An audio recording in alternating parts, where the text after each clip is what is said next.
In 2017 and 18, Hamilton advanced to the Class A state football game. In 2019, Laurel broke through. On Saturday afternoon, both of those schools were playing in the Class A semifinals for another shot at the state championship football game. Last week against Frenchtown, Laurel needed a couple of drives to shift into second gear. On Saturday afternoon, the Locomotives wasted no time getting started, scoring on their opening drive on a touchdown run by Bo Dantic. In the second quarter, quarterback Eli Abey, a Montana State football commit, kept it himself for a 1-yard touchdown run on fourth down, and just like that, Laurel was up 14-0. Hamilton got its first score on a play-action pass from Tyson Rostad to Ben Rooney to get the Broncs on the board. But just before the half, Laurel responded and struck again as Abey hit EMMET Renner, who caught it just inside the end zone line to make it 21-7 at the break. Both defenses came up big in the second half.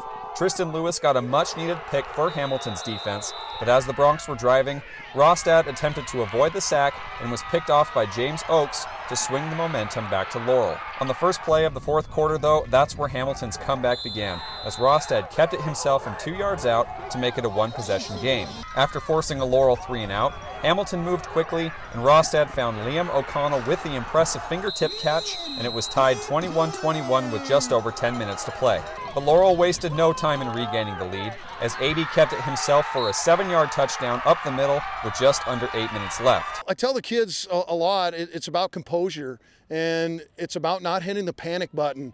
And after they scored, I stopped the defense, and I just said, it's okay, it's all right. You know, we're going to be just completely fine. I knew that we could move the ball. We were just kind of making some mistakes. I always tell our kids, don't hit the panic button, keep your composure, keep your chin up, and just keep grinding, just keep moving forward. After forcing a Hamilton turnover on downs, Laurel converted a fourth down of its own and milked the clock the rest of the way as the Locomotives punched their ticket to their second straight state championship football game. We're going for it. We wanted to finish that thing. We didn't want to give them the ball back because they'd been going right down the field on us in the second half. We wanted to finish that game as quick as we could. It was probably one of the funnest games I've ever played in. It was really competitive, and getting back to that is just a great feeling to the state championship. Physical game. We knew that Hamilton was going to be a hard team to get around, and those guys are really good. We just knew that we had to get better week by week and trust the process each day, and really trust the game plan of what the coaches were saying. The first thing I told them is I was proud of them. You know, these kids have had to deal with a really bad situation with what's going on in life, and I said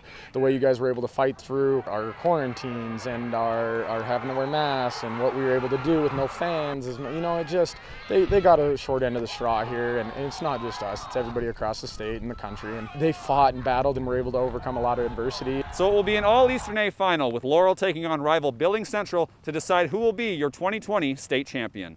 In Hamilton, Kyle HANSEN, MTN Sports.